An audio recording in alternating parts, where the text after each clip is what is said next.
Hi friends, welcome to எஸ்மா சமையல். இன்றைக்கி நம்மளோட சேனலில் நம்ம பார்க்க போகிற வீடியோ என்னென்னு பார்த்தீங்கன்னா, சிக்கன் ரெசிபி தாங்க பண்ணியிருக்கோம். இன்றைக்கி நம்ம செஞ்சுருக்கக்கூடிய இந்த சிக்கன் ரெசிபி பார்த்திங்கன்னா ரொம்ப சிம்பிளாகவும் ரொம்ப டேஸ்ட்டாகவும் ஈஸியாகவும் செய்யக்கூடிய ஒரு ரெசிபி. நீங்களும் கண்டிப்பாக இதே போல் ட்ரை பண்ணி பாருங்கள்.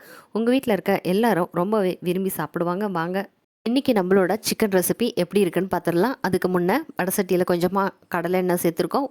1 ஸ்பூன் அளவுக்கு இஞ்சி பேஸ்ட்டு, 1 ஸ்பூன் அளவுக்கு பூண்டு பேஸ்ட்டு ரெண்டையும் சேர்த்து நல்லா அரைச்சிட்டு இதில் மிக்ஸ் பண்ணிக்கலாம். எண்ணெயிலேயே பச்சை வாசம் போகிற வரைக்கும் நல்லா வதக்கி விட்டுக்கலாங்க.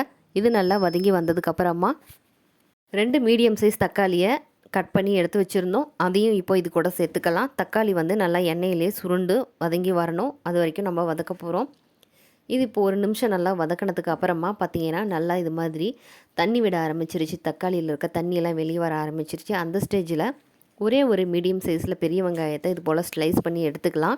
நம்ம பக்காவான ஆர்டரில் கட் பண்ணணும் அப்படிங்கிற அவசியமெல்லாம் இல்லைங்க. நம்ம பெருசும் சின்னதுமா எப்படி வேணால் கட் பண்ணிக்கலாம். அதையும் சேர்த்துட்டு தக்காளி வெங்காயம் சீக்கிரம் வதங்கிறதுக்காக மஞ்சள் பொடி சேர்த்துக்கலாம். மஞ்சள் பொடி சேர்த்தும் போது நமக்கு தக்காளி பார்த்திங்கன்னா டக்குன்னு சுருண்டு வதங்கி வர ஆரம்பிச்சிரும்.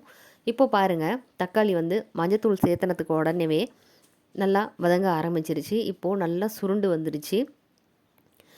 எப்போவுமே மஞ்சத்தூள் சேர்க்கும் போது தக்காளி வந்து நமக்கு சீக்கிரமாக வதங்கி வந்துடும். இது போல் நல்லா நமக்கு வதங்கி வந்ததுக்கப்புறமா நம்ம சிக்கனை சேர்த்துக்க போகிறோம். அதுக்கு முன்னாடி சிக்கனை வந்து நல்லா ஒரு 2-3 தடவை தண்ணியில் சுத்தமாக கழுவிட்டு நல்லா தண்ணியெல்லாம் பிழிஞ்சிட்டு எடுத்து வச்சுக்கோங்க. இப்போது சிக்கனை வந்து இது கூட சேர்த்துக்கலாம். சிக்கன் சேர்த்துனதுக்கப்புறமா இப்போ நம்ம தக்காளி வெங்காயத்தோட நல்லா மிக்ஸ் பண்ணி விட்டுக்கலாங்க. இது மாதிரி எல்லா பக்கமும் நமக்கு பரண்டு வர மாதிரி மிக்ஸ் பண்ணி விட்டுக்கோங்க. இது ஒரு 5 நிமிஷம் மட்டும் தக்காளி வெங்காயத்தோடவே வதங்கி வரட்டும். சிக்கனில் இருக்க தண்ணியெல்லாம் வெளியே வந்துடும். இப்போ பாருங்கள், சிக்கன் வந்து லைட்டாக தண்ணி விட ஆரம்பிச்சிருச்சு. இது போக போக சிக்கன் வேகிறதுக்கான அளவு தண்ணி விட்டுடும். இப்போ பாருங்கள், சிக்கனில் இருக்க தண்ணி எல்லாமே வெளியே வந்துருச்சு. இப்போ இந்த தண்ணியே போதும் நமக்கு சிக்கன் நல்லா வெந்து வரத்துக்கு. இது கூட கொஞ்சமாக புதினா தலை, கொஞ்சமாக கொத்தமல்லி தலை ரெண்டையும் சேர்த்துக்கலாம். இது ரெண்டும் சேர்த்தும் போது நமக்கு வந்து நல்ல ஒரு வாசத்தோடு இருக்கும் சிக்கனை. இப்போது சிக்கனில் நம்ம கொஞ்சம் கூட தண்ணி கலக்கவே இல்லை. சிக்கனில் இருந்த தண்ணியை தான் இப்போது வெந்துக்கிட்டு இருக்குது. இப்போ இது கூட நம்ம சேர்த்துறதுக்காக 2 ஸ்பூன் கொத்தமல்லி தூள், 1.5 ஸ்பூன் அளவு கறி மசால் தூள், 1.5 ஸ்பூன் அளவுக்கு சிக்கன் மசாலா, காரத்துக்கு ஒரு 1/2 ஸ்பூன் மட்டும் எடுத்திருக்கேன். இது தேவைப்பட்டால் மட்டும் சேர்த்துக்கோங்க. எல்லாத்தையும் நம்ம எடுத்து வச்சுருந்தோம்ல, அதை வந்து இப்போது சிக்கன் வெந்துட்டுருக்கிற இதில் சேர்த்துக்கலாம். இப்போது சிக்கனில் இருக்க தண்ணியே நமக்கு நல்லா வேகிற அளவுக்கு வந்துட்டதுனால இந்த கன்சிஸ்டன்சி நமக்கு கரெக்டாக இருக்கும்.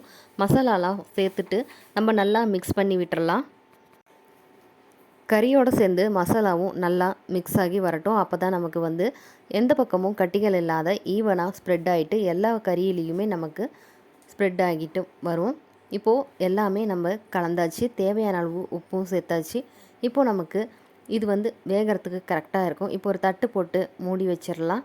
இது இந்த அளவுக்கு தண்ணி இருக்கிறதுனால இதுக்கு மேலே தண்ணி நம்ம எதுவுமே சேர்த்த போகிறதும் இல்லை. சிக்கனில் இருந்த தண்ணியிலேயே நமக்கு சிக்கன் வந்து நல்லா வெந்துட்டு எண்ணெய் தெளிஞ்சு வர ஆரம்பிச்சிருச்சு. நல்லா நறுமணமோட சூப்பரான டேஸ்ட்லேயே இருக்கும்.